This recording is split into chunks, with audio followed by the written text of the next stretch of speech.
Maria Gonzalez loves the view from her Sunny Isles home. But every window reminds her daughter-in-law of what went wrong. Every time I go to her house and I see her hurricane shutters, I think about how she was taken advantage of.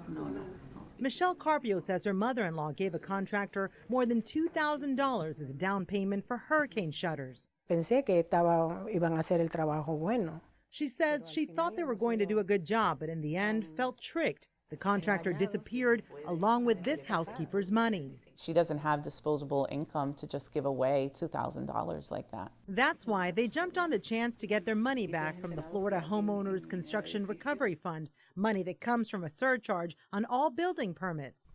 It reimburses up to $50,000 if you lost your money to a licensed contractor, got a judgment in your favor, and have no other way to collect the money. I thought it was great. I said great. But 10 years after writing the check, they haven't seen any money back. The state fund says it's awaiting additional paperwork from the family. That's the case for a full 33% of those who have applied. Just 29% of the more than 1,000 people who have applied have gotten their money back. I am happy with what we got. Fort Lauderdale's Ed Cashel is one of those people. He got $50,000 from the fund after he says his contractor took his money and left a mess behind. The process, and there's one word for it, burdensome, extremely burdensome, and expensive. He's grateful, but says the process to finish the work and get his money reimbursed took him more than 2 years. He had to refinance his home twice, take out a loan, and pay an attorney $17,000.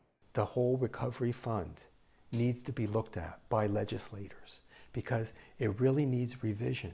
It really needs to have more customer-friendly documentation. There's no sense in creating a pot of gold for victims to go to and knock on the door and try and get there if it's guarded by barbed wire. That makes no sense.